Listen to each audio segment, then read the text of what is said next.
A paz do Senhor Jesus a todos. Bastante gente entrou durante o louvor, né? Sejam todos bem-vindos. A paz. Um bom estudo a todos nós, em nome de Jesus. Amém. Hoje a gente vai falar sobre bastante coisa, né? Vai ser bem legal. Eu vou tirar uma dúvida, né? Que teve com relação à aula passada. Amém, Rita. Paz, boa noite. Sobre a aula passada com relação ao divórcio, né? Adultério, divórcio. Então eu vou falar mais um pouquinho sobre a aula passada pra gente. Eu vou falar de uma forma bem simples. Dando o exemplo atual, né? Falando da gente na ressurreição. Vou falar assim, vai ficar bem claro, tá?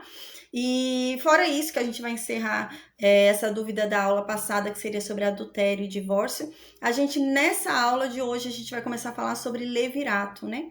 Então, a gente vai falar um pouquinho de Ruth, né? Levirato, o melhor exemplo que tem na Bíblia de levirato é Ruth. E a gente vai falar um pouquinho sobre ressurreição, porque fizeram uma pergunta muito inteligente para Jesus. Eu acho que era uma pergunta que eu faria também. Fizeram uma pergunta, poxa, por conta do levirato, a pessoa podia ter vários casamentos, né? Um morria, tendo outro casamento, e perguntar para Jesus, mas Senhor, e no céu, como que vai fazer? A pessoa casou com várias pessoas e foi um casamento permitido pela lei. E como que vai ser? Ela vai ficar com quem no céu, né? Se teve vários casamentos. E Jesus responde isso. E a gente vai falar sobre isso hoje, tá? Então é bem legal, né? Então a aula hoje vai ser bem interessante, tá bom, gente? Eu vou então fazer uma oração agora e a gente vai começar então pela dúvida, né, da aula passada com relação ao adultério e divórcio. Eu vou, na verdade, fazer um resumão da aula passada para a gente entender bem, né, trazendo para a nossa realidade de hoje.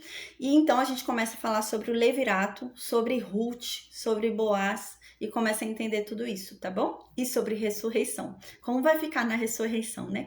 Quem teve um monte de casamento, né? Teve um casamento, morreu o marido, né? Se casou de novo, né? É permitido casar quando é viúvo, né? Mas e como que fica a situação na ressurreição? Imagina, a pessoa que enterrou 5 maridos, né? E tá no 6º marido ali e enterrou 5 maridos. Ela vai ficar com quem? Lá no céu, né? Então a gente vai falar sobre isso. Amém. Eu vou fazer então agora uma oração e a gente vai começar o estudo do dia, tá bom? Amém, Abner, a paz. Amém. Meu Deus, agradecemos, Pai, a Ti por estarmos aqui reunidos diante da Tua presença, Senhor. Ai, como é bom, meu Deus, ouvir a Tua voz, ouvir a Tua palavra e sentir a Tua presença, meu Deus. Ah, Senhor, obrigada pelo Consolador que o Senhor nos deixou. Meu Deus, Seu Espírito Santo é maravilhoso. Obrigada por tudo que o Senhor faz, meu Deus, em nós. Pela paz que o Senhor nos dá, que excede todo entendimento humano. Que em meio a todo caos, em Ti encontramos paz, Pai. Obrigada. Espírito Santo, obrigada por estar aqui. Espírito Santo, obrigada por todo o seu mover. Obrigada por toda a transformação que você faz em nossas vidas. Obrigada por nos tirar de uma tristeza e nos trazer a verdadeira alegria, aquela que vem de dentro para fora. Obrigada por nos tirar daquele lugar tão sombrio. Obrigada, meu Deus. Meu Deus, nós estamos aqui porque nós queremos mais. Nós queremos arder cada vez mais na Tua presença. Nós queremos ser cada vez mais incendiados pelo Seu Santo Espírito. Oh, meu Deus, que essa chama venha a se acender cada vez mais e ficar cada vez mais forte em nome de Jesus. Meu Deus, venha nos transformar pela Tua palavra. Venha nos moldar, nos modificar. Meu Deus, que venhamos a ser transformados, meu Deus, pela Tua glória. Que venhamos a resplandecer o Teu brilho, assim como Moisés resplandecia, Pai, em nome de Jesus. Que todo aquele que nos vê reconheça a Ti, Pai. Conheça a Ti através do nosso testemunho, da nossa vida, da nossa conduta, Pai, em nome de Jesus. Que venhamos a ser, meu Deus, a Sua palavra escrita, a Sua carta de recomendação, onde todo aquele que nos olha, meu Deus, enxerga a Ti e quer saber mais de Ti, quer saber mais desse Deus que nós servimos, Pai, amém. Meu Deus, obrigada, Pai. Obrigada por cada aula que nós temos, Pai, porque nós saímos daqui transformados. Ainda que tenhamos tido um dia horrível, um dia triste, a Tua palavra nos transforma. E é impossível sairmos daqui, meu Deus, sem essa transformação. É impossível sairmos daqui sem sermos tocados pela Tua presença, Deus. E nós lhe agradecemos por isso. Meu Deus, venha falar conosco. Derrama o Seu entendimento, a Sua sabedoria sobre nós, Pai, em nome de Jesus, Senhor. Abra as nossas mentes, os nossos corações, Senhor, em nome de Jesus. Meu Deus, que o Senhor trabalhe em cada pessoa que está aqui, meu Deus, com o coração endurecido, que está aqui com a mente endurecida, te questionando, que essa pessoa seja trabalhada por ti, pelo teu Santo Espírito. Porque só tu podes, meu Deus, mudar alguém. Só o Senhor pode convencer alguém de alguma coisa, meu Deus. Então que o Senhor venha, o seu Espírito Santo venha e convença essa pessoa sobre a tua verdade, que ela seja liberta, Pai, em nome de Jesus. Meu Deus, que o Senhor nos traga o verdadeiro discernimento. Meu Deus, que aqui não seja o meu falar. Meu Deus, o Senhor conhece o meu coração. O Senhor sabe o temor que eu tenho a Ti e a Tua obra. Não fui eu que escolhi estar aqui, mas o Senhor me chamou. E é por isso que eu digo, meu Deus, que o Senhor está à frente desse projeto. Então que o Senhor, meu Deus, em nome de Jesus, proteja cada vida alcançada, Senhor. Porque esse projeto não é meu, esse projeto é seu, Deus. E nós confiamos em Ti, nós sabemos que maior é aquele que conosco está, meu Deus. Meu Deus, não há poder maior do que o seu. Não há exército maior do que o seu. Nós confiamos em Ti, Pai. Nos proteja e nos livre de todo o mal, Senhor. Coloque o seu exército inteiro ao nosso favor. Coloque o seu exército ao nosso redor, Pai. Em nome de Jesus. Nos proteja de todo o ataque do maligno que se levanta para nos fazer desistir, para nos desanimar, para nos desencorajar, meu Deus. Nos fortaleça, nos revigore e nos renove, Pai. Em nome de Jesus. Que não venhamos a desistir da nossa liberdade, que não venhamos a desistir da nossa salvação. Meu Deus, coloque em minha boca as tuas palavras. Tempera toda palavra que sair da minha boca com sal, para que elas tenham um bom gosto. Que todo aquele que ao ouvir, Pai, não resista e se apaixone por Ti. Que ele venha se entregar a Ti, venha querer cada vez mais dessa comida, Pai, em nome de Jesus. Meu Deus, que o Senhor nos abençoe e nos proteja. Abençoe cada vida, meu Deus. Que eu já perdi a conta, mas que cada vida que o Senhor tem contado, que eu sei. O Senhor conta cada fio do nosso cabelo. O Senhor nos ama. Nós temos valor para Ti. O Senhor nos valoriza. E por isso que eu deixo, meu Deus, cada vida nas Suas mãos. Porque eu sei que o Senhor, meu Deus, presta atenção em cada uma dessas almas que está aqui Te buscando.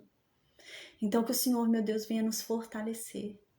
Venha nos revigorar. Derrama sobre nós ousadia. Derrama sobre nós intrepidez, Pai, em nome de Jesus.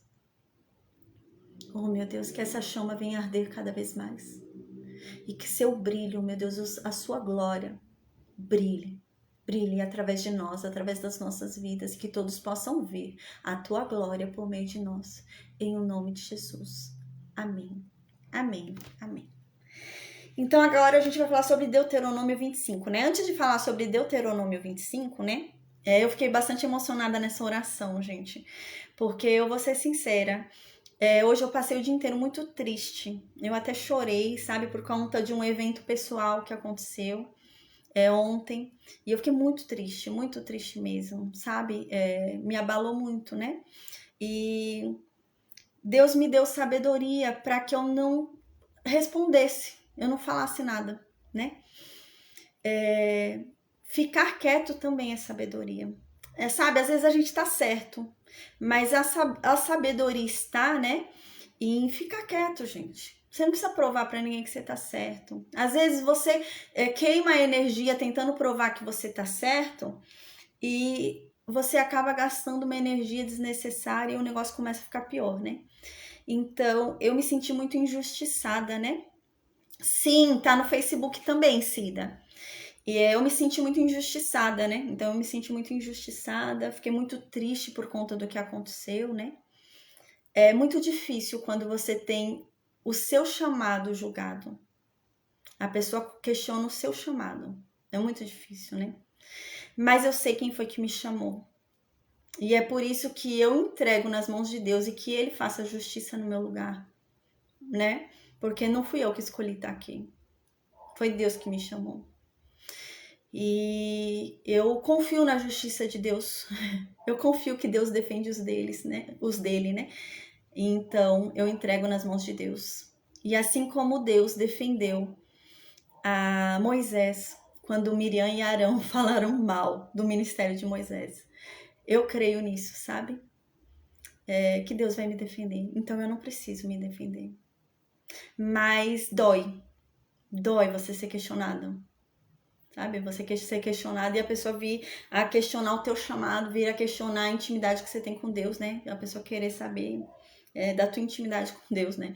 É muito difícil. E eu fiquei muito triste por conta disso, porque veio de alguém que eu não esperava, né? Então é muito triste.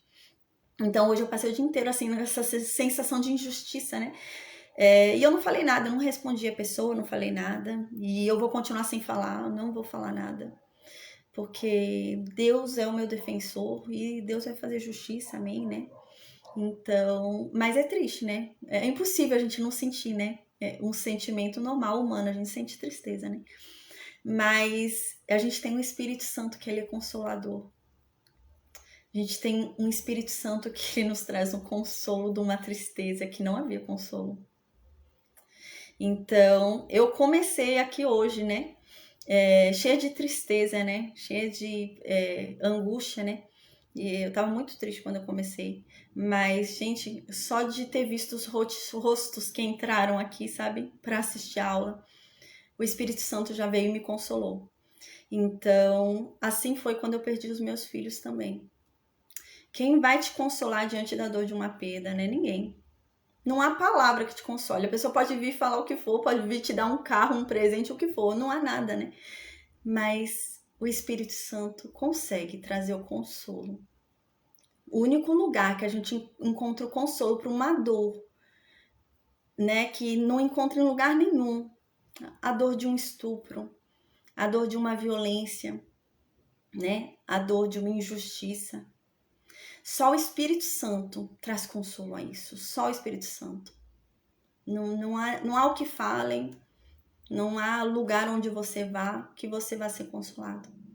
Somente o Espírito Santo. E ele me consolou hoje. É por isso que eu fiz essa oração tão emocionada. Porque antes de começar a aula, ele já havia me consolado. Quando eu vi os rostinhos entrando para assistir a aula, eu já fui bem consolada. Então, glória a Deus por isso, né? Uma vez eu ouvi um culto, uma oração, e é verdade, né? Quando alguém perde alguém, né? É muito fácil a gente falar para essa pessoa, né? Ah, mas Deus quis assim, essa pessoa tá bem com Deus, né? Tá, a gente sabe que a pessoa tá bem com Deus, a gente sabe que Deus sabe o que faz, a gente sabe que Deus queria assim. Mas e quem fica, né? A questão é quem fica, né? Igual assim, se você quer ajudar alguém que acabou de perder um parente, né? Não vai no dia do velório, vai no dia seguinte. Você vai ajudar muito mais essa pessoa indo no dia seguinte do que indo ao velório. Porque o dia seguinte é o que dói, né? Então, e a única pessoa que te traz consolo para essa dor, né? Esse machucado que há é o Espírito Santo. Ninguém mais. E se você sentar para conversar com alguém, ninguém vai entender sua dor. Ninguém. Por isso que as pessoas estão tão machucadas, né? Por isso que as pessoas estão tão doloridas. Elas sentam e tentam conversar com alguém e ninguém vai entender sua dor. Só existe um que entende a sua dor. Que é Cristo, que está lá à direita do Pai, porque ele passou pela mesma coisa que nós passamos. Ele se fez humano. Ele sabe o que é sentir dor. Cristo sabe. E ele está à direita do Pai. Mas ele não nos deixou sozinhos aqui na terra. Ele deixou o Consolador aqui. Ele deixou o Espírito Consolador aqui conosco. Então, diante de qualquer dor, diante de qualquer injustiça, a gente não tem que tentar procurar, né? Coisas naturais, coisas humanas, né? Porque nunca vai passar. A gente nunca vai conseguir sentir alívio em coisas naturais e coisas humanas, nunca. A gente pode preencher aquele vazio, aquela dor com vícios. E aquilo vai virar uma roda, nunca vai acabar, né? Nunca vai acabar porque nunca vai ser satisfeita aquela dor, né? Então, mas aqui não. Aqui não.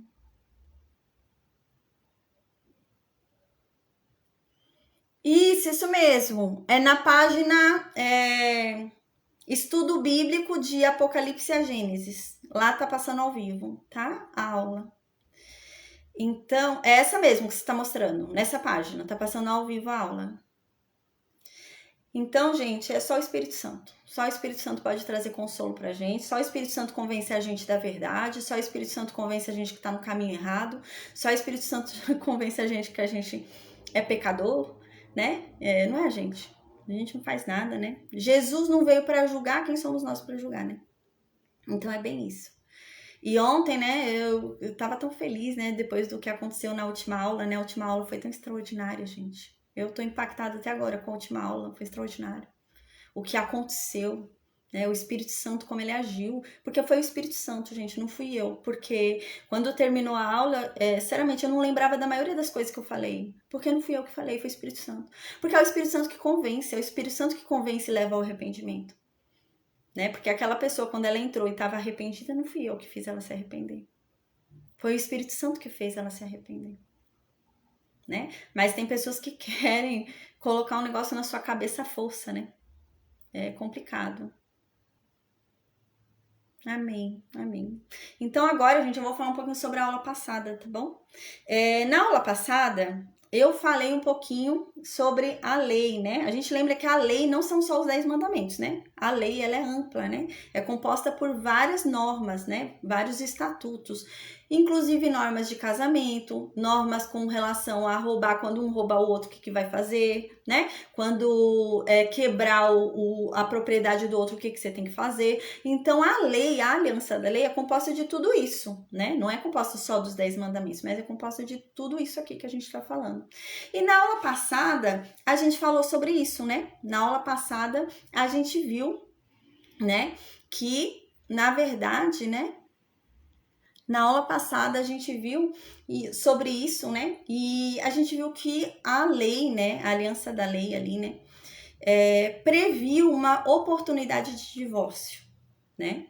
Então foi dada uma oportunidade de divórcio quando fosse necessário ali, né? As partes podiam se divorciar.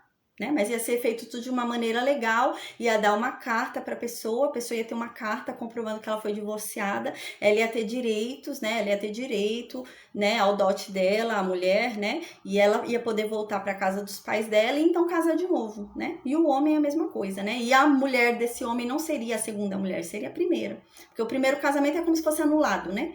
Então a gente viu isso na aula passada, né? Então na aula passada a gente falou bastante sobre isso, tinha essa possibilidade, só que a gente viu no Novo Testamento, os fariseus chegam ali até Cristo, né? Até Jesus, e perguntam sobre isso, né? E falam com Jesus sobre esse caso, né? E a gente lembra em Marcos 10 que Jesus fala, olha, a verdade é que Deus não quer o divórcio. Deus não gosta do divórcio, não. Deus permitiu o divórcio por causa do coração duro de vocês. Então, Deus sabe que vocês iam se divorciar de qualquer jeito, não ia ter outra opção, então Deus criou uma forma de nenhuma das duas partes serem prejudicadas, né? Porque era um divórcio que não era um divórcio por crime, né? Amém, Paty, a paz, boa noite. Não era um divórcio por crime. Então, você não estava divorciando por crime, porque quando era um divórcio, né, por conta de adultério, a pessoa tinha que ser morta por apedrejamento, né? A adúltera e o adúltero, né? Então, os dois seriam mortos ali. E não era esse caso, né? Então, ia ser um divórcio, mas não por conta de um crime, né? Era um divórcio ali, sem ser por conta de um crime. Então, Deus permitia essa opção do divórcio, né? Deixa eu só ver aqui o que a Cida falou. A Cida falou alguma coisa que eu não vi. Deixa eu ver. Cida Maria, né? Deixa eu ver. Ela saiu aqui. Não pode entrar uns 500 pessoas ao menos.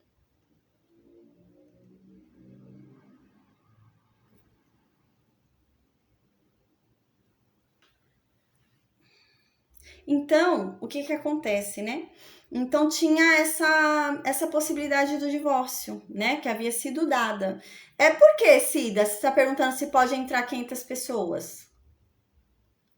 Da onde que você é? De qual grupo que você é, Cida Maria?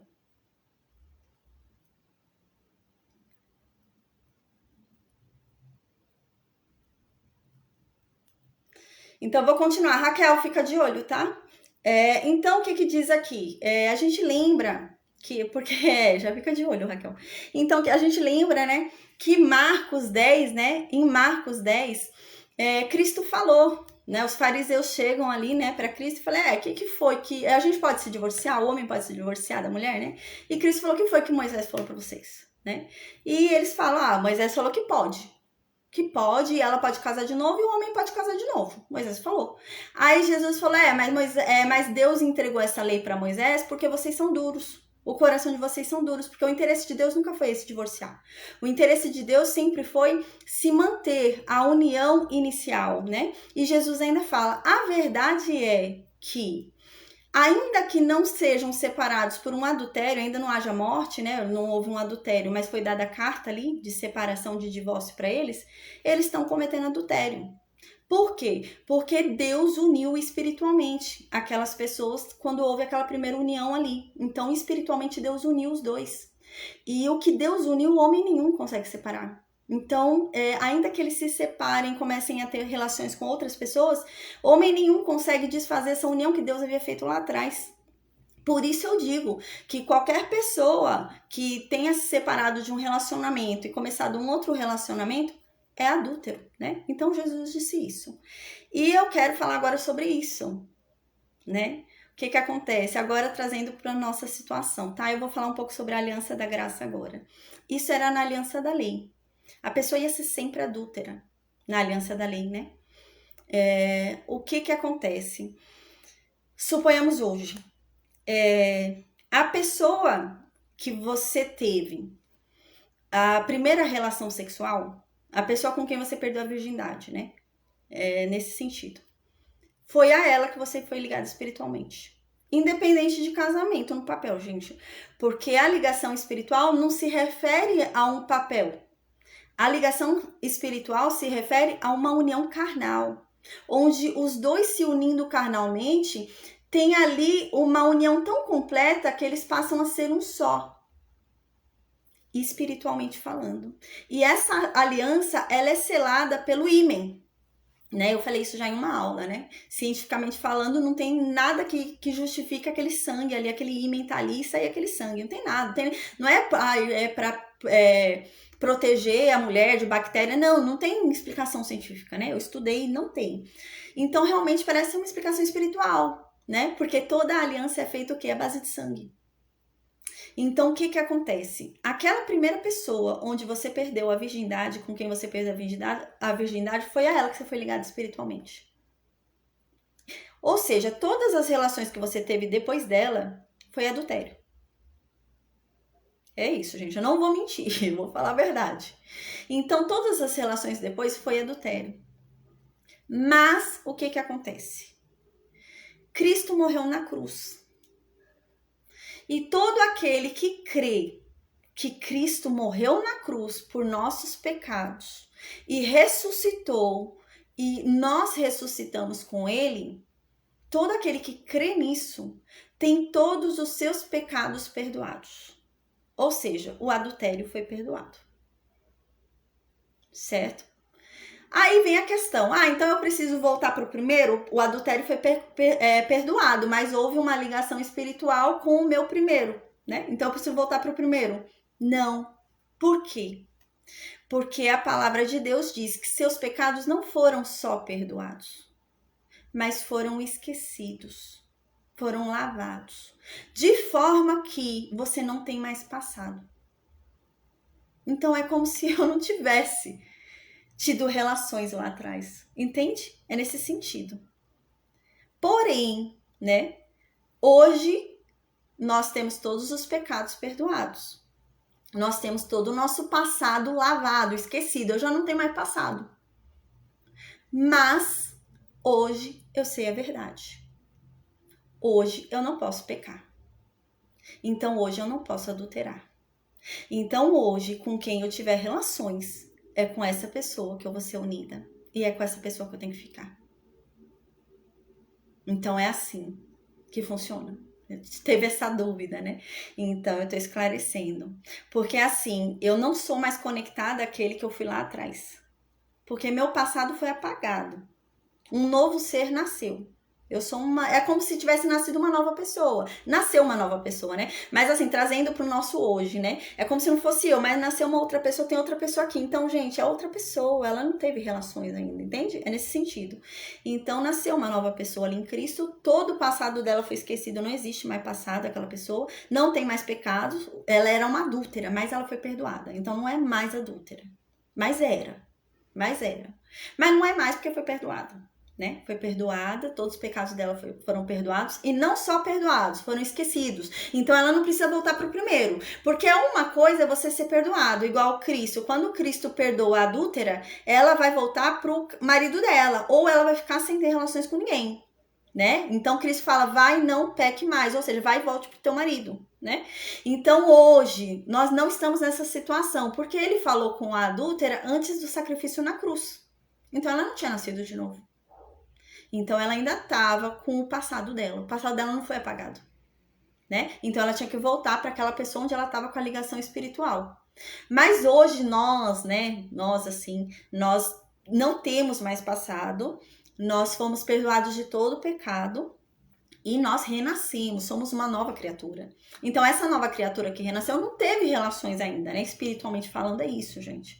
Então se eu não tive relações ainda, espiritualmente falando, eu ainda não tô ligada a ninguém, né? Mas eu sei a verdade e agora com quem eu me ligar, eu vou ficar ligada. Então eu tenho que entender isso. E o que acontece? Com esse entendimento eu não tenho que pecar. Então eu tenho que continuar com essa pessoa, né? Então é por isso, né, que a gente tem que ir com muita cautela, né? Conhecer a pessoa com calma, né? Principalmente o cristão, né? Então conhecer com muita calma tudo. Por exemplo, uma pessoa que ainda não renasceu em Cristo, né? Pessoa que ainda não se converteu. É assim, ela continua debaixo da lei, da aliança da lei, né? Ela continua debaixo dos ecos, né, da aliança da lei sobre o mundo. Então ela é adúltera, porque o pecado dela não foi perdoado. A única forma de se perdoar pecados é pelo sangue de Cristo. E ela não aceitou o sacrifício de Cristo. Então ela é uma adúltera. Mas quem aceitou o sacrifício de Cristo era um adúltero, mas teve o seu pecado perdoado. Não é que não era adúltero, era. Mas o seu pecado foi perdoado, o seu passado foi lavado, foi esquecido, e agora você tem uma nova vida. E de agora em diante, não peque mais, né? É nesse sentido, né? Eu roubava antes. Não tem problema. O que eu roubei já foi apagado.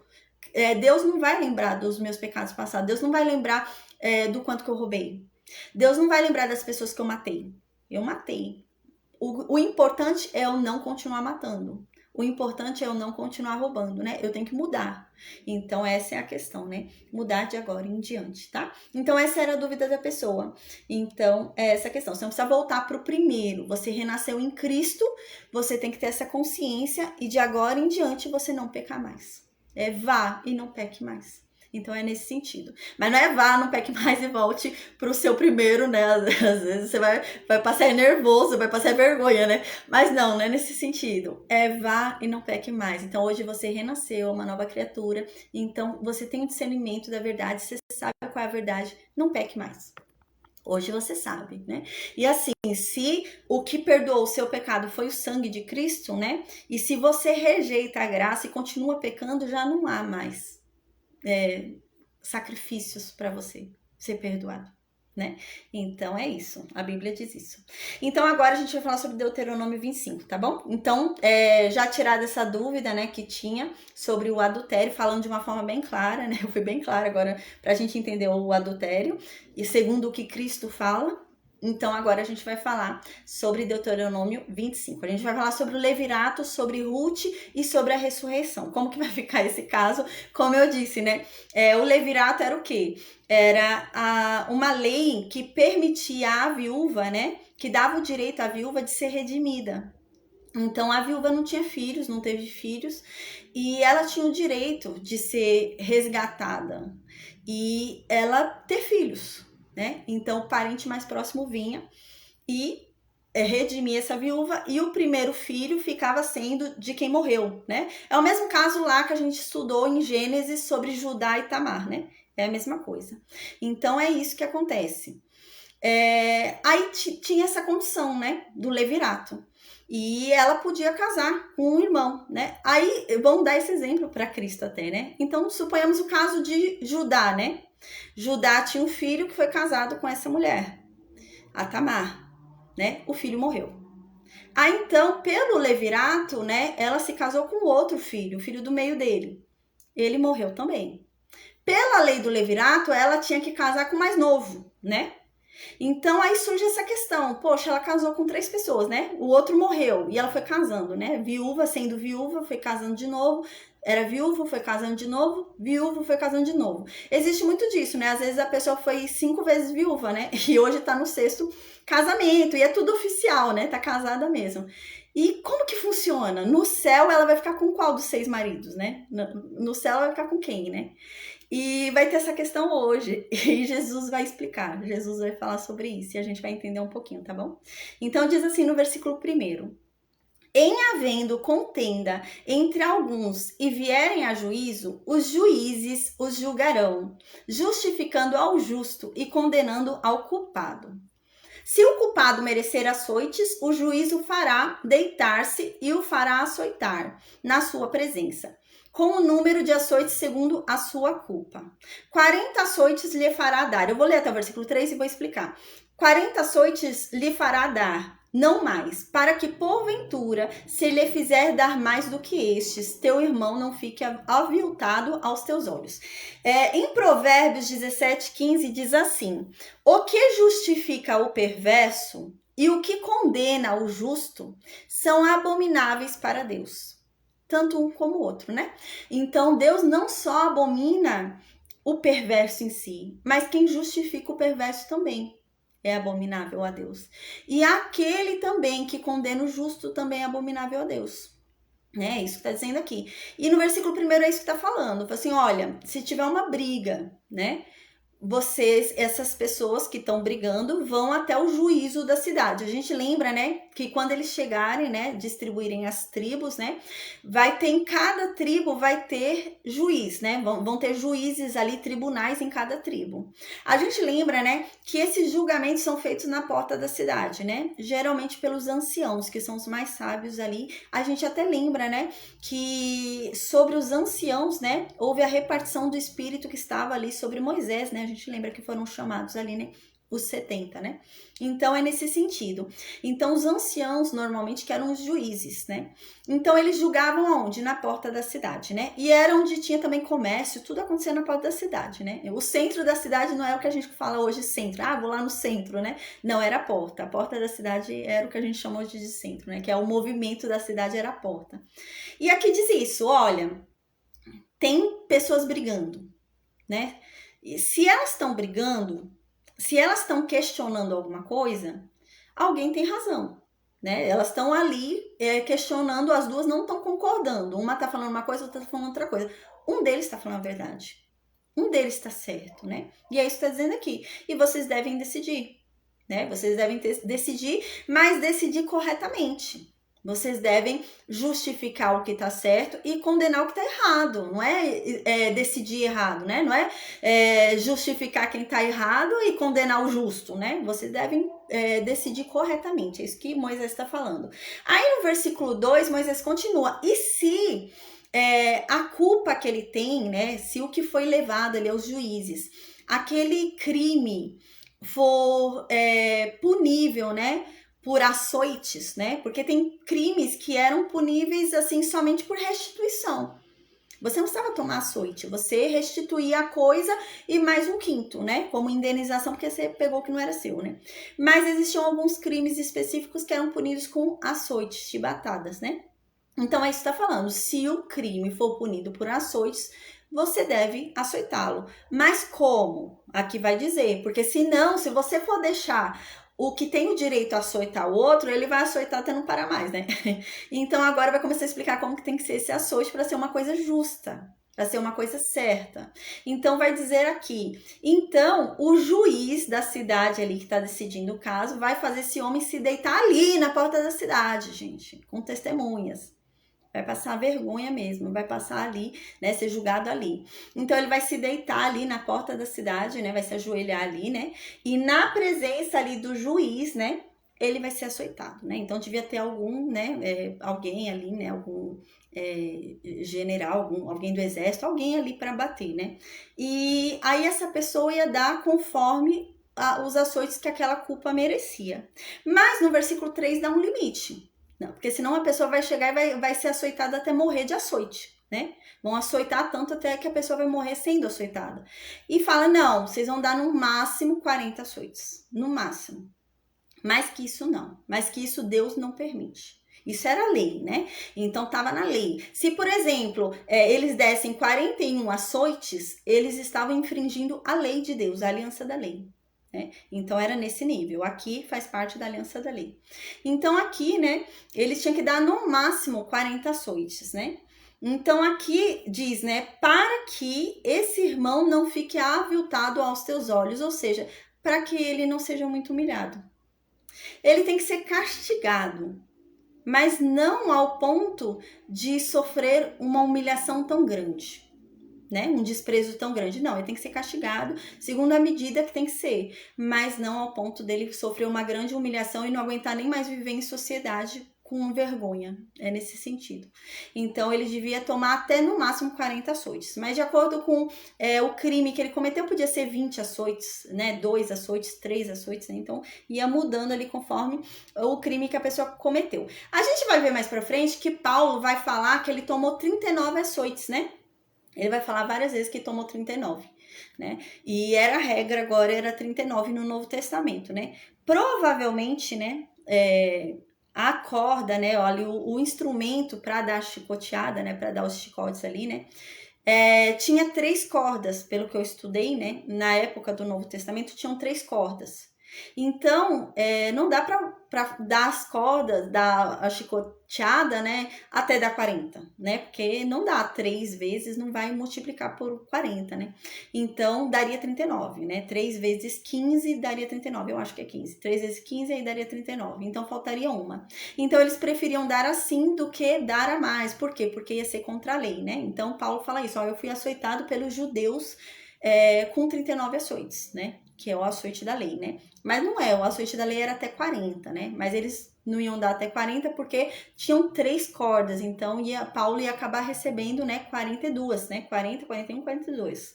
Então não podia, eles iam descumprir a lei. Então, para não descumprir a lei, eles davam 39. A gente vai ver isso mais pra frente, né? Mas aí a gente não sabe também, né? Mais pra frente pode ser que seja um chicote, né, diferente, que tinha essas 3 e por isso que mudou pra 40, né?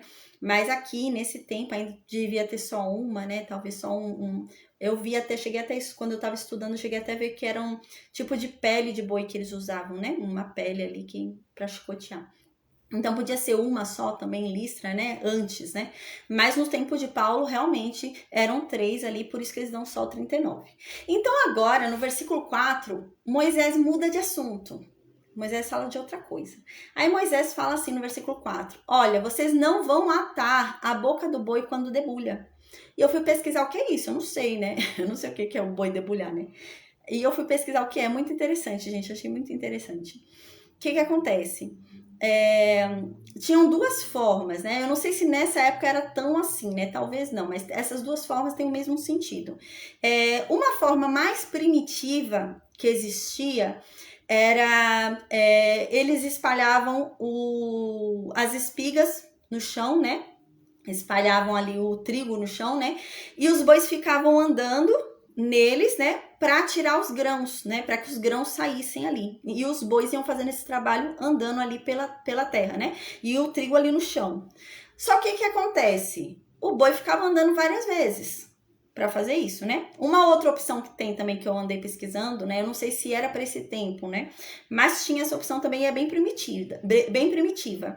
A gente estudou na aula passada sobre a pedra de moinhos, né? A gente falou sobre a pedra de moinhos, que era 2 pedras, tinha uma pedra embaixo e uma pedra em cima. E você colocava o trigo, né, dentro dela, e ela ia moendo ali, ia produzindo a farinha, né, saía ali tudo bem triturado, né. Só que isso era muito trabalhoso, né, a pessoa ficar lá manualmente fazendo. Então, o que eles faziam? Eles prendiam de uma certa forma aquilo a um pau, alguma coisa assim, amarravam no boi, e o boi ficava girando o moinho. O boi é que ficava girando o moinho várias vezes, né? Mas o que acontece? O boi ficava trabalhando várias vezes e o boi ficava com fome. Então o boi parava e comia a farinha, né? Comia a farinha ou o trigo, ele parava e comia aquilo que estava ali. E para ele não comer, para o boi não comer, eles faziam o quê? Eles tampavam a boca do boi. Né? Então o boi trabalhava e não podia comer. E é isso que aqui está falando. Moisés está falando, não, vocês não vão tampar a boca do boi. Não vão. Se vocês quiserem usar o boi para ele moer, né, para ele trabalhar ali na pedra de moinhos ou para ele separar ali, né, da espiga o grão, se ele quiser parar para comer, ele vai. É direito dele. Né? Faz parte do trabalho dele, ele tem direito a parar para comer, ele está trabalhando, né? Então é nesse sentido. Mais para frente a gente vai ouvir Paulo falando sobre isso. Paulo vai usar essa passagem mais para frente para falar sobre o dever de sustento dos ministros de Deus, né? Então ele usa esse termo para explicar. Em primeiro, eu não vou ler, mas eu vou explicar o que fala, tá? Em 1 Coríntios 9, Paulo fala isso. É muito legal 1 Coríntios 9, viu? Eu oriento quem puder ler inteirinho esse capítulo. Leia inteirinho que você vai entender certinho, né? Então, leia inteirinho o primeiro capítulo 9.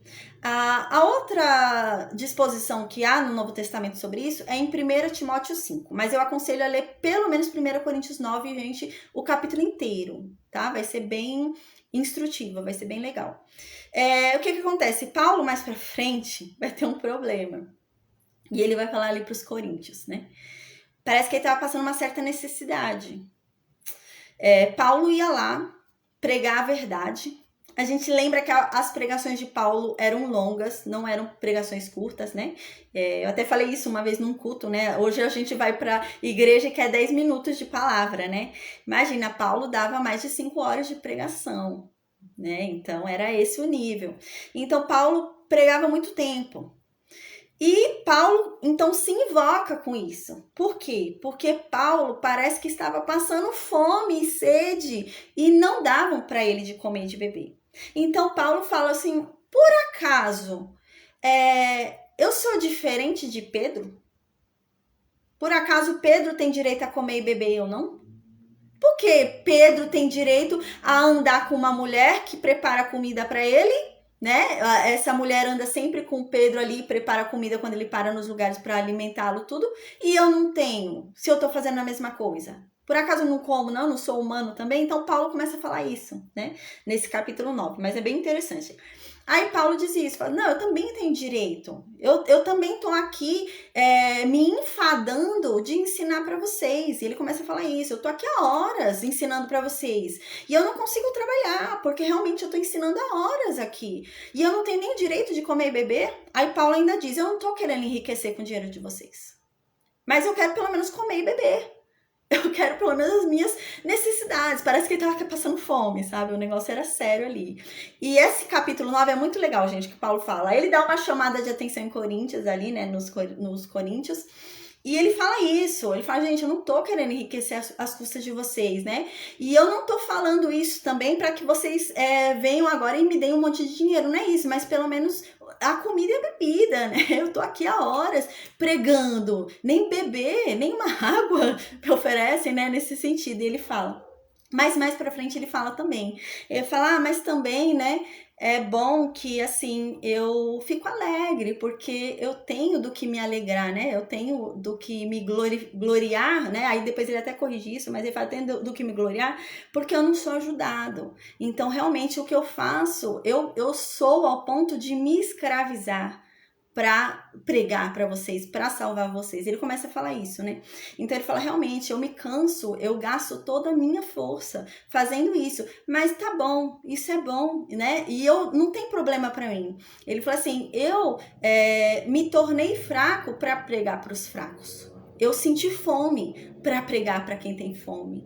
E eu me fiz de tal jeito para pregar por quem passa por tal coisa, né? Então ele começa a falar isso. Gente, quem puder ler, 1 Coríntios 9 é bem legal. Fala sobre tudo isso que eu tô falando, tá bom? Eu tô dando um resumão aqui, mas 1 Coríntios 9 é bem legal. Então agora eu vou voltar pro capítulo do dia, tá bom? Então agora a gente vai falar sobre o levirato, né? O que é o levirato? Levirato vem do latim. né?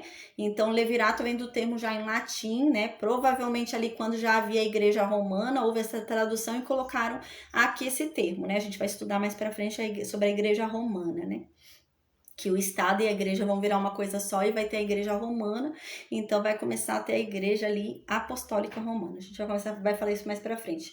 Então ali, na igreja romana, né, então surgiu esse termo, né, mas esse termo não é hebraico, nem grego, nada, é em latim mesmo, né, então é da igreja romana ali, depois do Império Romano que vai estar no tempo de Cristo.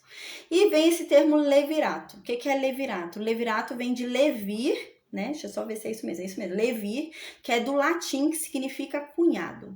Né? Então, é uma lei chamada levirato. Agora a gente vai falar sobre ela, tá? Essa lei a gente lembra bastante do caso de Tamar, né? Tamar com Judá lá, né? Tamar, que 2 filhos de Judá morreram e ela era prometida ao mais novo e Judá não cumpriu e ela foi lá e ela mesma exerceu o direito dela, né? E ela cumpriu. Gente, isso daqui era um direito que não era um direito específico dos israelitas.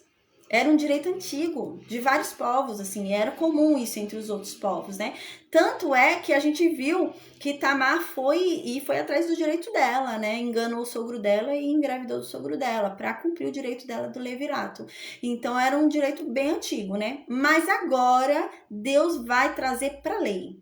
Então, agora vai ser obrigatório, né? Então, agora é lei ali, faz parte da aliança da lei. E no versículo 5, então, diz... Moisés começa a alertar o povo, se irmãos morarem juntos e um deles morrer sem filhos, então a mulher do que morreu não se casará com outro estranho, fora da família. O seu cunhado deve tomá-la e a receberá por mulher, e ele exercerá para com ela a obrigação de cunhado. Tem vários pontos aqui pra gente falar, né? Então, primeiro, se irmãos morarem juntos, né? Aqui, não necessariamente de morar junto na mesma casa, mas no sentido dele ainda não estar casado, né? Então, mesmo que o irmão casou e saiu da casa, o outro irmão ainda está debaixo do pai, sabe? Ainda é novo, é nesse sentido. Foi no mesmo sentido ali de Judá, né? Dos filhos de Judá. Então, é nesse sentido. Se irmãos morarem juntos, é nesse sentido. Não é morar junto na mesma casa, mas ainda aquele outro irmão dele ainda está debaixo da submissão do pai. Então, ele tem que cumprir, né? Ele não tem família ainda, nada, ele tem que cumprir os direitos de cunhado dele, os direitos da mulher, da viúva, com o cunhado dela. Então, ele tem que realmente casar, não tem escolha. A gente vai ver daqui a pouco o que vai acontecer se ele se recusar. Mas, então, é essa condição. A gente já descobriu essa primeira coisa, né? São várias observações que a gente vai ter.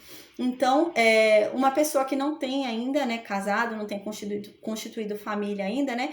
E ele é um dependente, ele ainda mora ou com o pai dele, né? Ou mora com o irmão mesmo, o irmão casou e ele mora com o irmão, né? Então, ele não tem a família dele ainda, né? Então, ele é ali...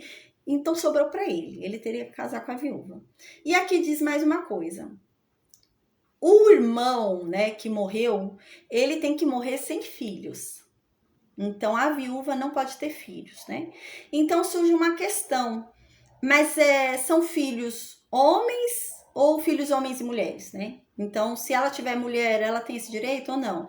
Então, eu estudei bastante sobre isso, gente, e eu cheguei à conclusão que são filhos, homens ou mulher. Então, se ela não teve nenhum filho, nem homem e nem mulher, foi essa a conclusão que eu cheguei. Por quê? Porque eu estudei bastante aqui sobre o levirato e a principal importância do levirato era a garantia da herança, que a herança não vá se perder, né? Então, a herança não pode se perder. E o nome daquele pai, né, daquela pessoa ali, também não se perdesse, né? E ele acabasse tendo que dar a herança para outra pessoa, né? Então, ele não perderia a herança dele, né? Então, a gente entende que é menina também. Por quê? A gente estudou sobre as filhas de Zelofeade, né?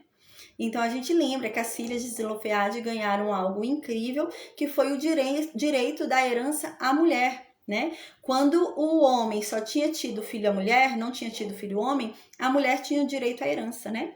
A gente lembra que até então a mulher não tinha direito à herança, né? Se tivesse filho homem, era o homem que herdava a herança, não era a mulher.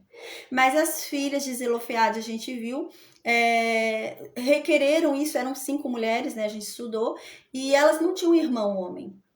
E o pai delas morreu. E elas foram requerer e Deus falou, não, tá certo. Então, daí começou a surgir um direito, né, sobre as filhas que não tivessem irmãos homens, então elas teriam direito à herança. Por isso que eu entendo aqui que é uma viúva sem filho, nem homem nem mulher. Porque se ela tiver filha mulher, essa mulher teria direito à herança do pai. Segundo a lei que a gente já estudou, né? Quando a gente estudou sobre as filhas de Zelofeade. Então, é uma viúva sem filhos, realmente. Sem filho homem nem filha mulher. Tá? Então aqui a gente já falou sobre um caso. Agora uma outra coisa interessante sobre esse termo aqui, nesse versículo 5, é que diz assim, seu cunhado a tomará, né? Então, ó, se irmãos morarem juntos, a gente já falou sobre isso, né? E um deles morrer sem filhos, também já falamos sobre isso, né? Filho homem ou mulher. Então a mulher do que morreu, a viúva, não vai se casar com estranho, né? Fora da família. Ela deve casar com o cunhado, né? Aí aqui tem uma informação importante, a gente vai ver que isso não é só para cunhado, a gente vai ver que se estende para parente, né? Porque Boaz não era cunhado de Ruth, a gente vai ver mais para frente que Boaz, né, era um parente distante. Então ele também era um remidor, tinha direito ali, né, a remir ali toda a herança e Ruth, né? Então a gente vai ver isso daí, essa informação é importante, não é só para cunhado, né? Mas parece que com relação ao cunhado, havia a imposição de obrigatoriedade. Você é cunhado, você não pode falar não. Se você falar não, vai ter uma sanção que a gente vai ver daqui a pouco. Mas se você não é cunhado, você não vai passar essa humilhação. Porque é muito claro aqui, né, que... Oi, Keila. Ah, não, depois eu mando o áudio da aula nos grupos, tá bom? Você consegue acompanhar. Se tiver alguma dúvida, é só você me chamar no particular que eu te ajudo. Amém, Deus te abençoe. Então, aqui, né? Amém, Deus te abençoe. Então, aqui, né? A receberá por mulher e exercerá para com ela a obrigação de cunhado. Então, aqui tá muito claro que essa lei, essa imposição é para cunhado. Então, cunhado não pode falar não. Se falar não, a gente vai ver o que vai acontecer para ele, né? Mas se não for cunhado, não pode, não tem problema. Por quê? A gente vai ver antes de Boaz casar com Ruth, havia um remidor antes dele. Havia uma pessoa que tinha prioridade em remir Ruth. Não era Boaz, tinha uma pessoa à frente dele. E essa pessoa renuncia a Ruth, né? E ela não vai passar a humilhação que fala aqui, né? Então, era essa humilhação, parece que ela era obrigatória quando era o caso de cunhado, né? Mas não o caso de parente, né? Então, aqui continua, né? A gente já viu todas essas questões do versículo 5, né? Então, continua aqui no versículo 6, diz assim...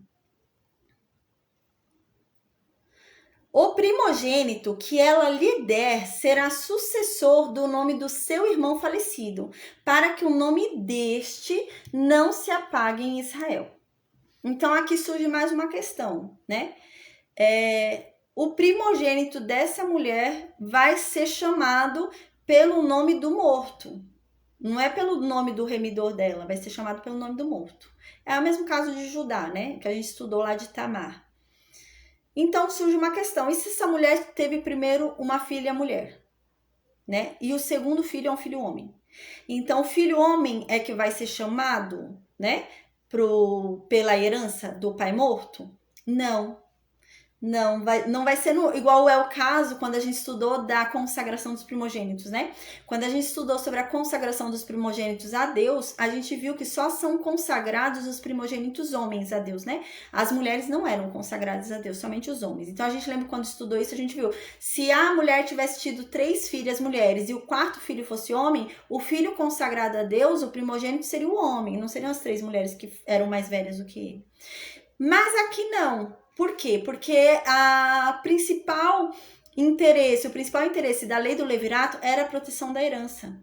E a mulher tinha direito à herança, quando não houvesse filhos homens, né?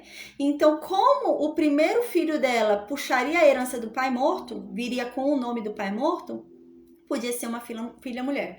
Porque a mulher, se não tivesse irmãos homens, né, ela herdava. Então, é essa a questão. Aqui... tentar explicar agora, né, assim, pra gente entender bem patrimonialmente o que tá acontecendo, né, o que vai acontecer com a herança. Essa mulher, ela era casada com uma família. A gente lembra o que acontece? A terra, né, a terra ali da herança, vai ser distribuída por homens que foram contados, né? Então a gente lembra que foram homens contados e a terra vai ser distribuída por cabeças, por homens ali.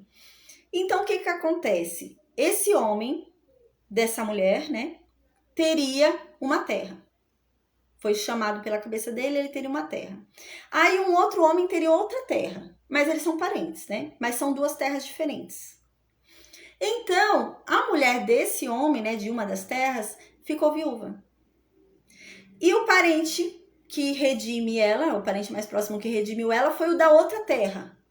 Ele tem outra terra, né? Mas estão dentro da mesma tribo, mas ele tem outra terra, né? É uma terra diferente, de cabeça diferente. Então, o primeiro filho que ela tiver vai ter direito à herança do pai morto, daquele que foi morto. Então, ele vai poder herdar aquela terra lá. E os demais filhos que ela tiver com o novo casamento vão herdar a terra desse homem vivo. Mas os demais filhos do novo casamento não vão poder herdar a herança do pai morto. Porque eles não são suscitados na descendência do pai morto. Então, somente o primeiro vai poder herdar aquela herança. É para que a herança dele não se perca e acabe indo para outra pessoa, né? Então, suscita a descendência para ele. Não sei se deu para entender. Deu para entender, gente, do jeito que eu expliquei? Dá?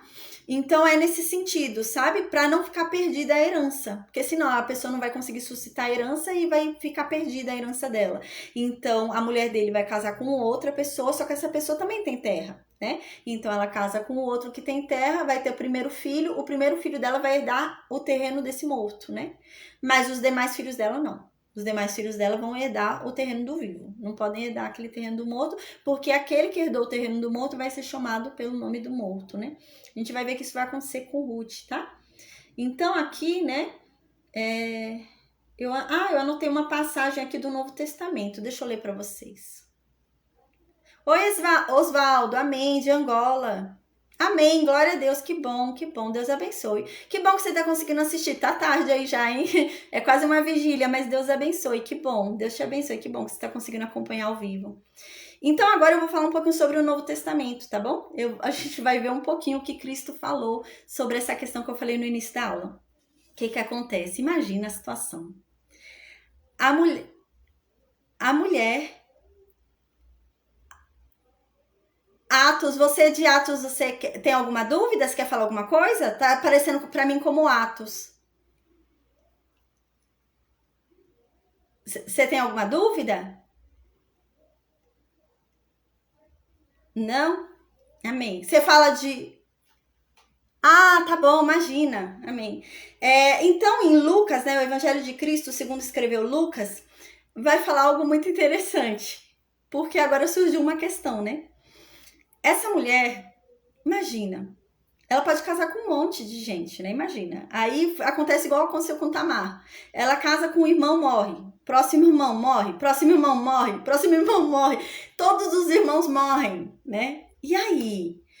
Essa mulher casou com 6 homens, né? Certo. Direito de lei ali. Ela casou 6 homens. E quando ela for pro céu, quando ela ressuscitar ali, com quem que ela vai ficar? Com qual dos 6, né? Que ela vai ficar? E como que vai ser, né?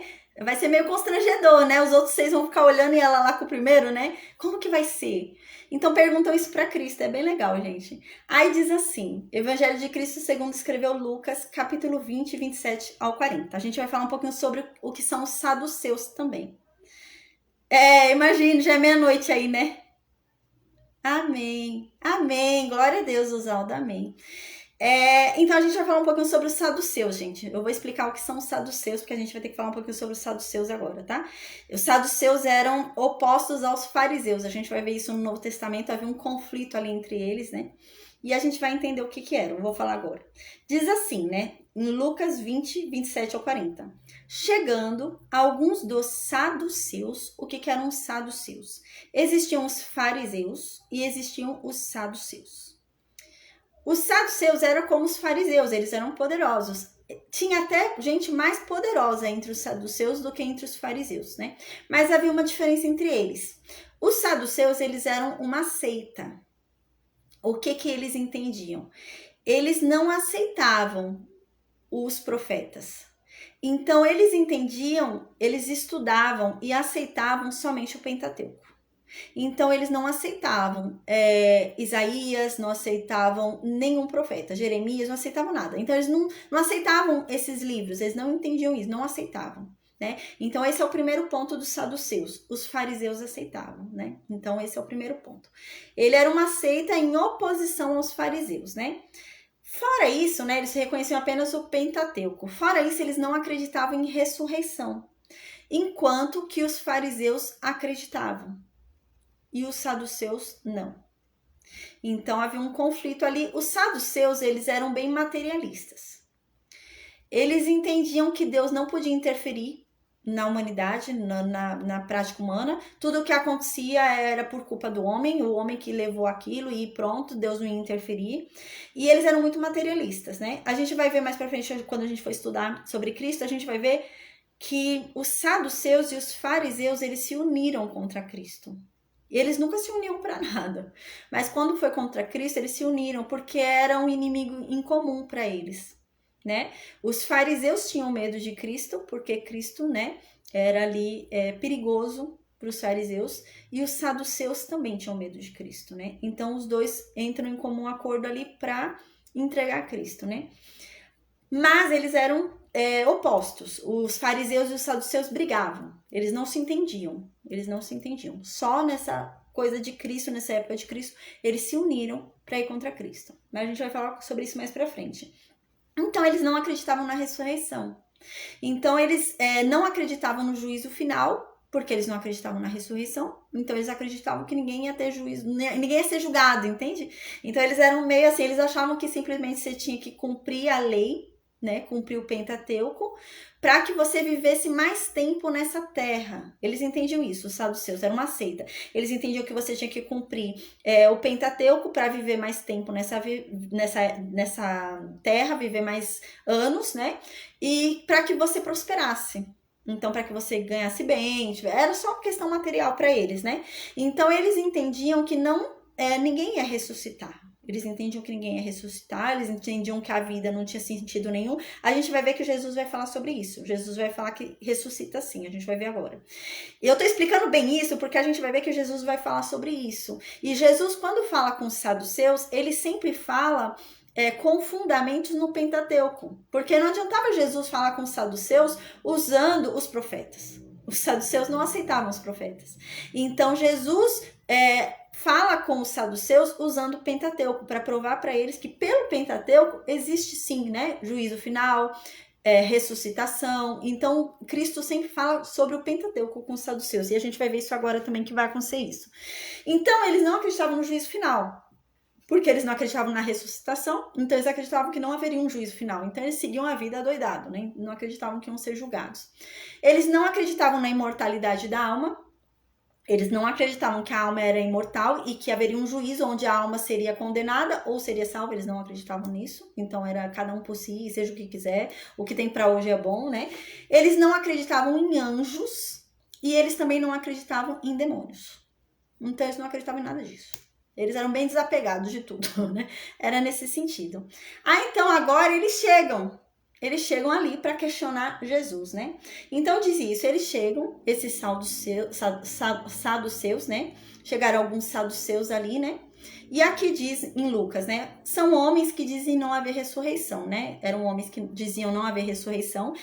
Na verdade, os saduceus, né? Como eu já falei, são vários pontos, né? A gente lembra disso, são vários pontos que eles não aceitavam.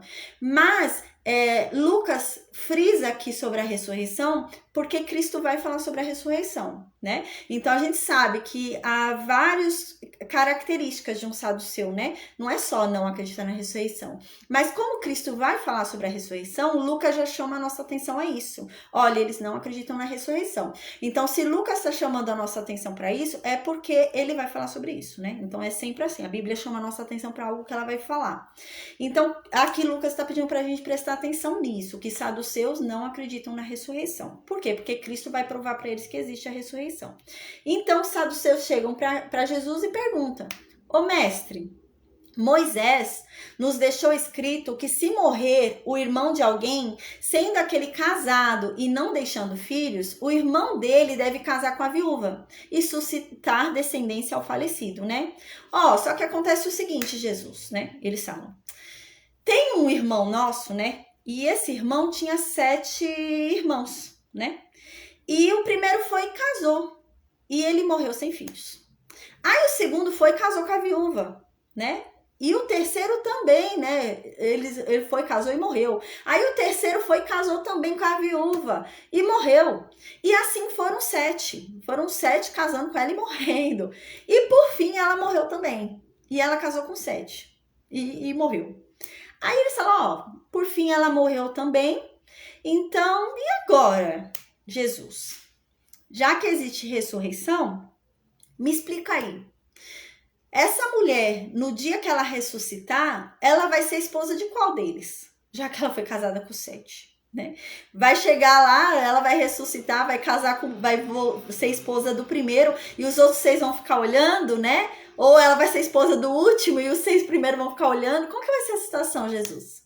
Aí Jesus então responde: os filhos deste mundo casam-se e dão-se em casamento. Mas os que são havidos por dignos de alcançar a era vindoura e a ressurreição dentre os mortos, esses não casam. E eles também não se dão em casamento. Pois eles não podem mais morrer, porque são iguais aos anjos e são filhos de Deus, sendo também filhos da ressurreição. Então aqui Jesus fala: não, saduceus, a verdade é que vocês não sabem nada da Bíblia, né? Isso que Jesus fala. A verdade é que vocês não entenderam. Quando for ressuscitar, nós ressuscitaremos para não mais morrer. Se não mais morreremos, nós ressuscitaremos como os filhos de Deus. E como filhos de Deus, nós seremos como os anjos. E os anjos não se casam. Então, ninguém vai se casar. Então ela vai poder encontrar lá no céu os 7 maridos. E ela não vai ser mulher de nenhum deles. E eles não vão ser marido de ninguém. Então todos vão se encontrar lá no céu, né? É isso que Jesus está falando. Todos vão se encontrar lá e ninguém vai ser marido de ninguém. Ninguém vai ser esposa de ninguém porque não vai se casar. Né? Não tem sexo, né? Os anjos não se casam, não tem prática sexual. E assim vai ser também quando a gente ressuscitar. Por quê? Porque a gente vai ressuscitar num corpo incorruptível. E Jesus explica isso para ele, né? Então é assim que vai acontecer. Às vezes a gente fica pensando, né? Nossa, mas que estranho, vai se encontrar lá no céu e você vai ficar com vergonha quando olhar pro outro, né?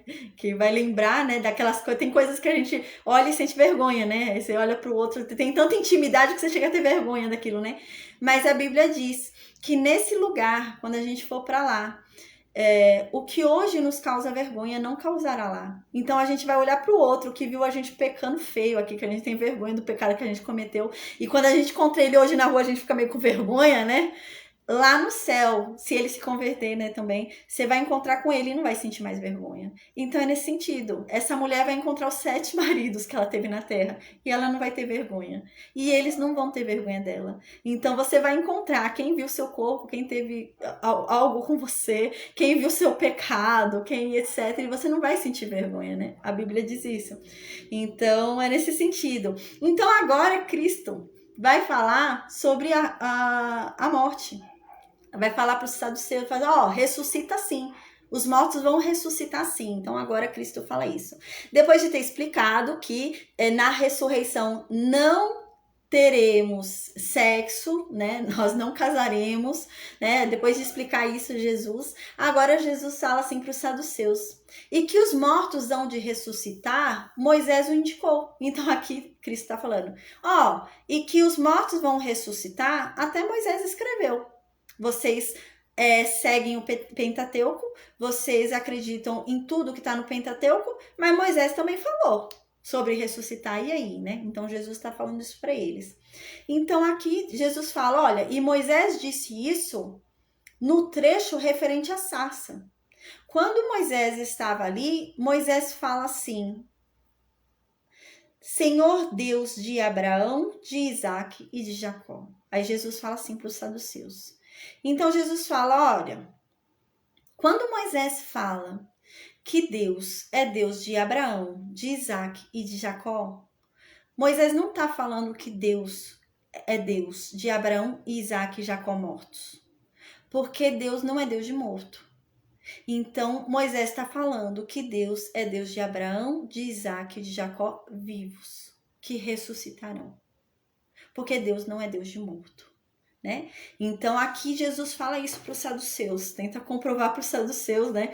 Ali por meio do próprio Pentateuco, dizendo que o próprio Moisés, que eles tanto, né, seguem, que também falou sobre a ressuscitação, né? Então ele diz, não, os mortos vão ressuscitar sim, e o próprio Moisés falou isso, viu? Do Pentateuco que vocês seguem aí, saduceus, né? E ele falou isso quando ele estava lá na sarça, viu? Quando ele chamou a Deus, falando que era Deus de Abraão, de Isaac e de Jacó. Porque a verdade é que Deus não é Deus de mortos, e sim Deus de vivos. Então, Deus é Deus para aqueles que vivem.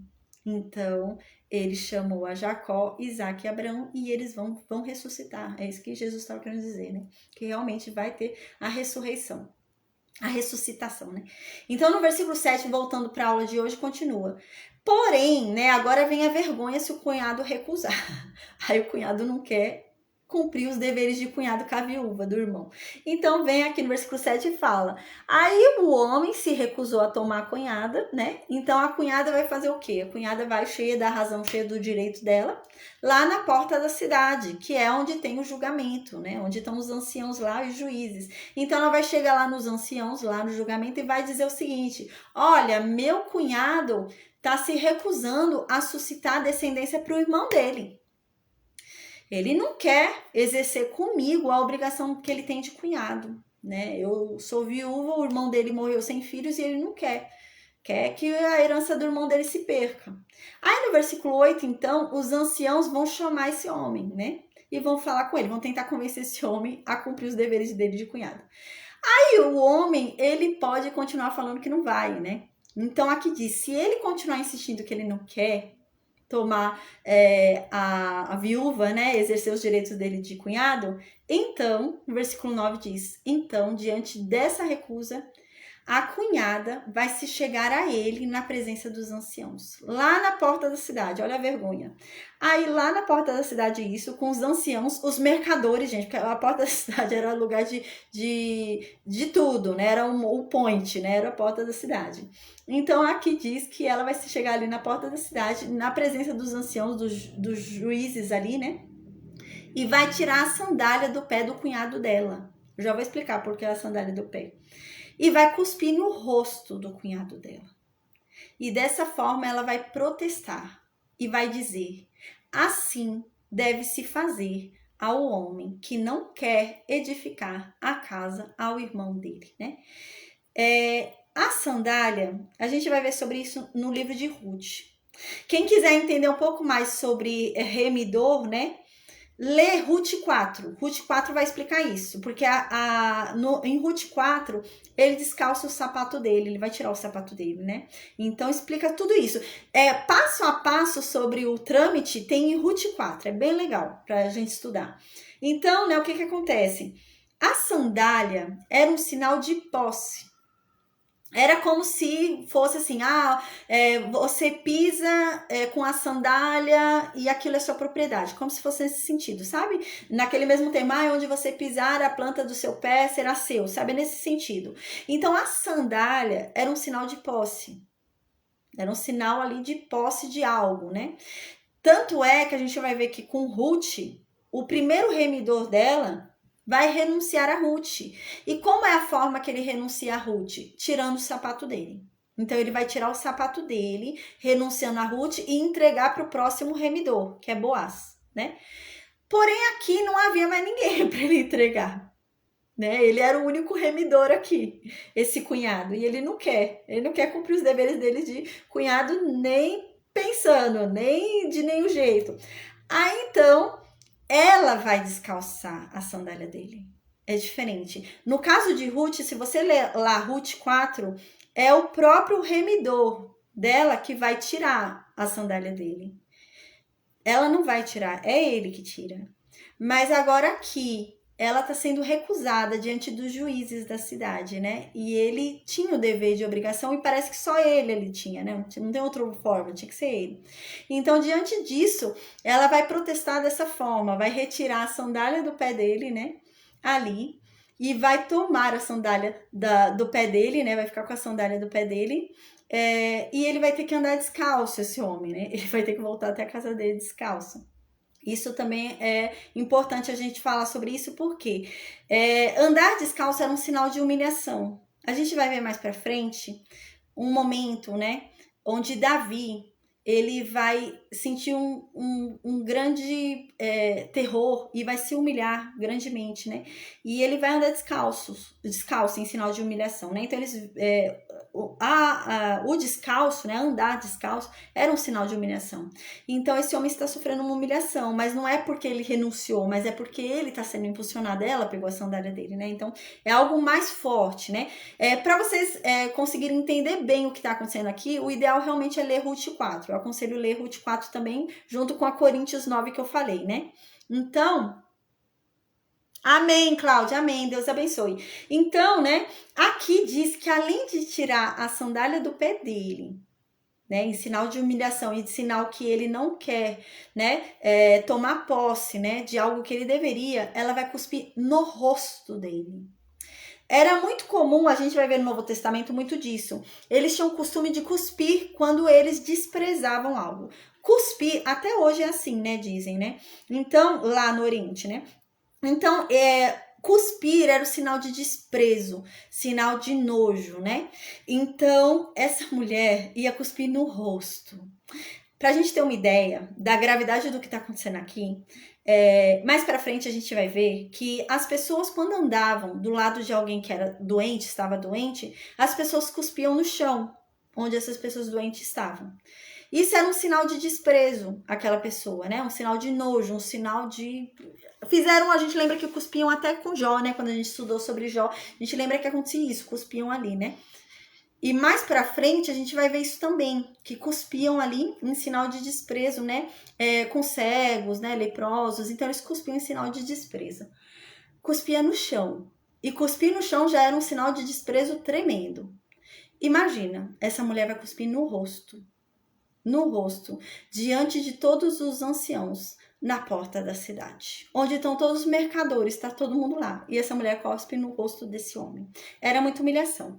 E a gente vai entender o grau dessa humilhação daqui a pouquinho, porque essa humilhação vai passar de geração em geração dele. Então esse homem vai ficar para sempre com o nome sujo. Então ela cospe, e depois de cuspir, ela vai falar em alta voz para todo mundo ouvir que assim é que se deve fazer com um homem que... Ô, Raquel, dá uma olhada.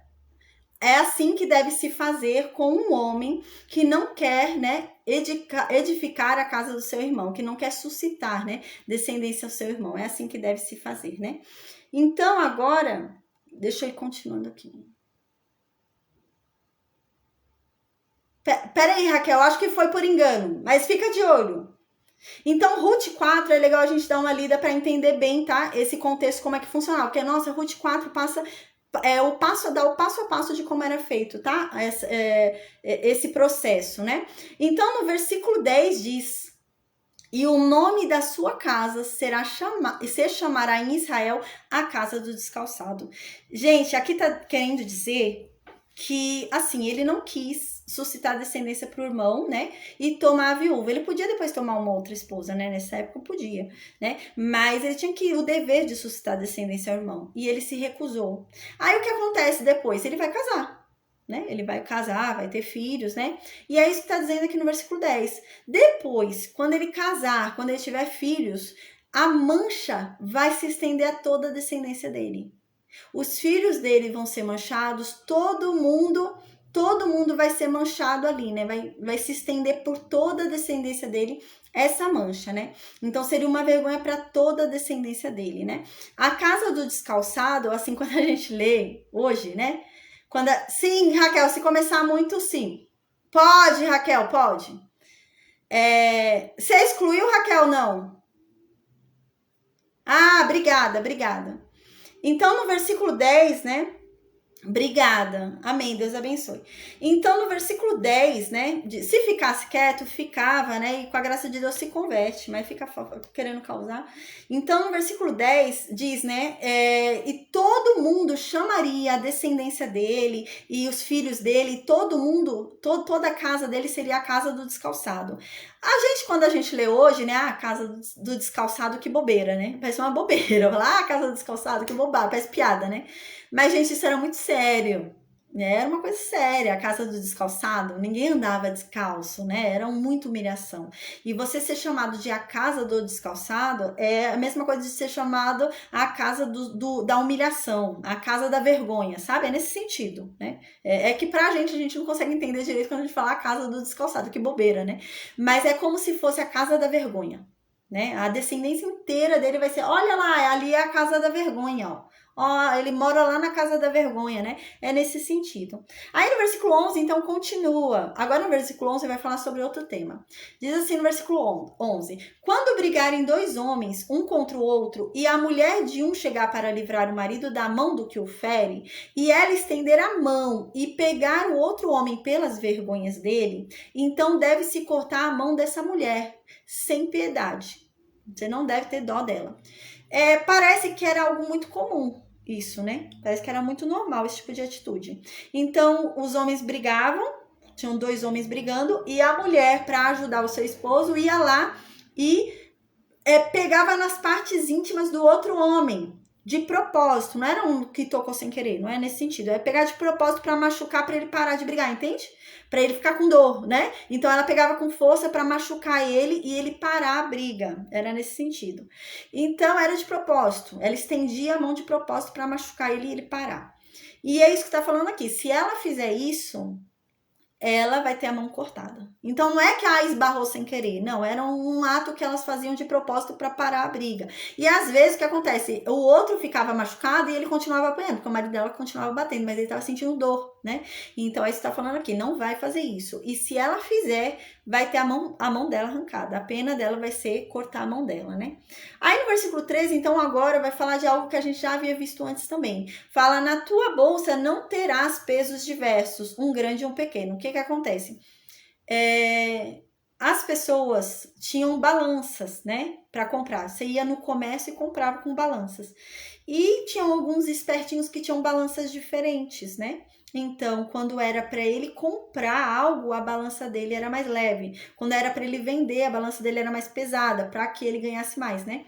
Então, nesse sentido, tá falando aqui, né? Então, quando você for fazer uma compra, uma venda, use uma balança justa. Não adultera a balança para pagar mais, né? É como se fosse hoje, nos nossos dias, né? A gente vai num restaurante comer, aí às vezes a gente vai pôr o prato e a balança tá adulterada e fica como se a gente tivesse pego mais comida do que a gente pegou. Não faça isso, né? É nesse sentido. Aí, quando é para a pessoa aí, a pessoa adultera para menos, né? Para a pessoa pagar menos.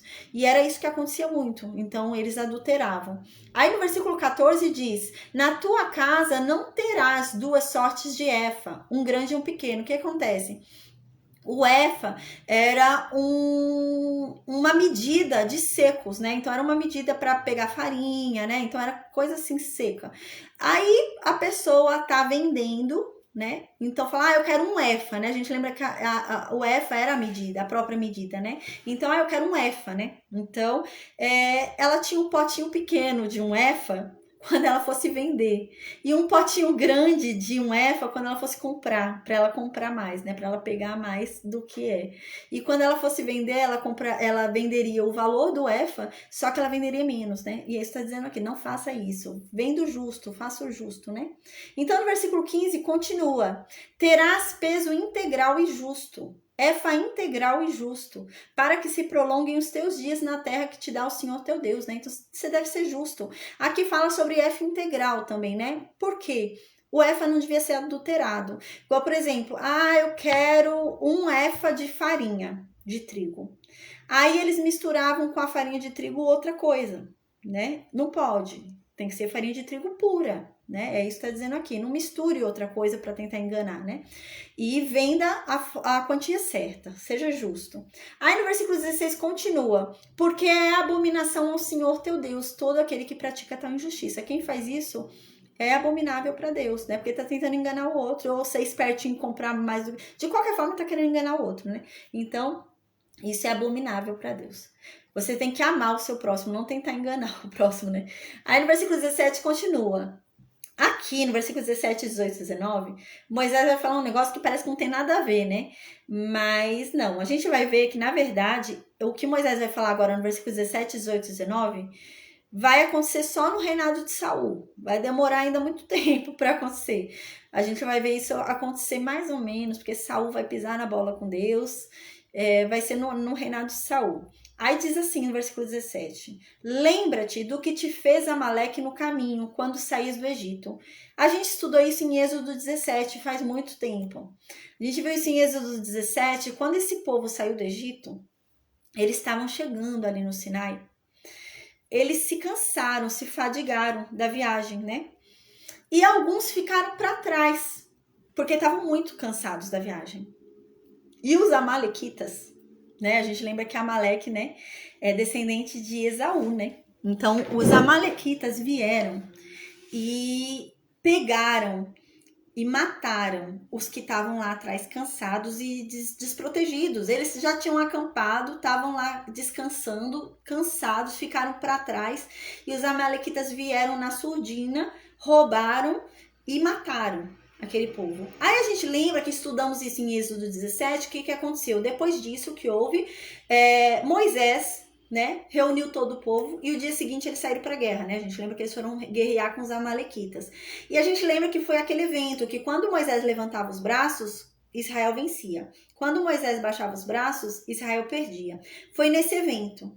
Então, nesse evento, quando eles venceram a batalha, Deus havia falado para Moisés: olha, Moisés, por conta do que Amaleque fez com vocês, eu vou extinguir Amaleque. Ah, não foi certo o que eles fizeram. Vocês estavam sentados descansando e eles vieram por trás sem vocês estarem esperando e mataram, indefesos ali, né? E roubaram vocês ali e saíram na surdina. Então, eu vou me vingar deles. Anota isso e manda Josué também anotar, né?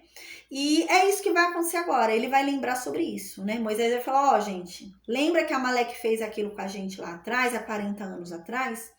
Porque Deus não se esqueceu. E a gente ainda vai se vingar de Amaleque, viu? E realmente vai acontecer no reinado de Saul, a gente vai ver, mas Saul não vai cumprir o que Deus falou. Saul vai, pra variar, Saul vai descumprir o que Deus falou e Deus vai tirar o reino de Saul.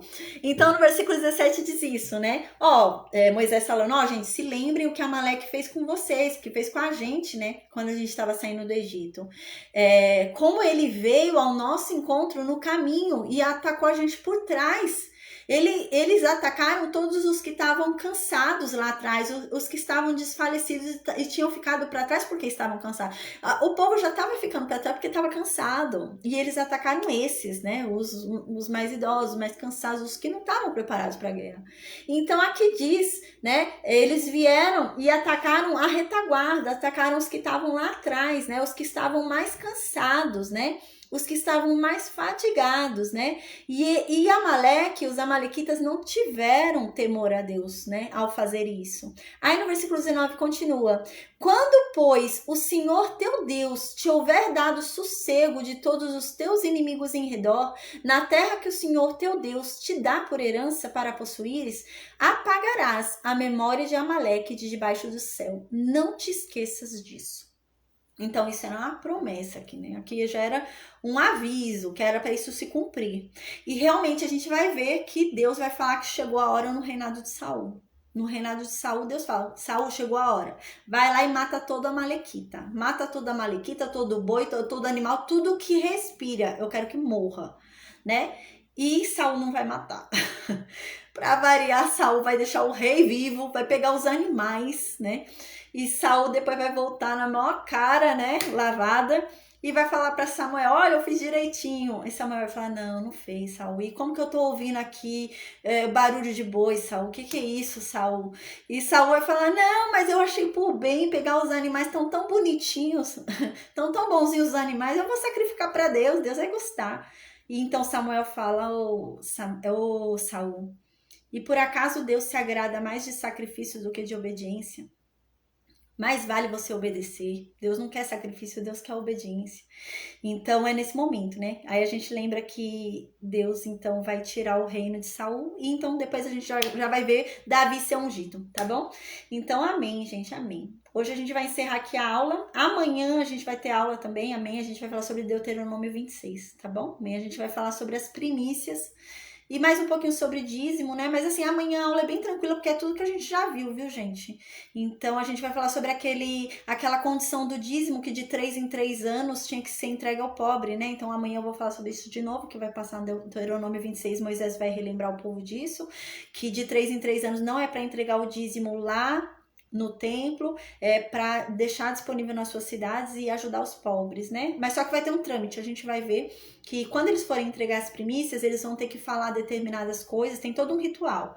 E quando eles forem entregar os dízimos na cidade, né? Porque o terceiro, de 3 em 3 anos, o dízimo vai ser entregue na cidade para os pobres, levitas da cidade, né? Eles não vão até o templo entregar o dízimo, né? Mas vai ter um ritual, eles vão ter que ir lá no templo para fazer esse ritual e falar para Deus que, na verdade, eles entregaram para os pobres como Deus mandou. Então a gente vai ver isso amanhã. Amanhã a aula é bem tranquila, viu? Vai ser bem rapidinha, tá bom? Então eu vou desligar o Facebook e o Instagram, tá? Amém. Deus abençoe a todos. Se alguém tiver alguma dúvida sobre a aula, é só deixar no vídeo aqui e eu esclareço na aula de amanhã, tá bom? E eu vou perguntar pro pessoal do Meet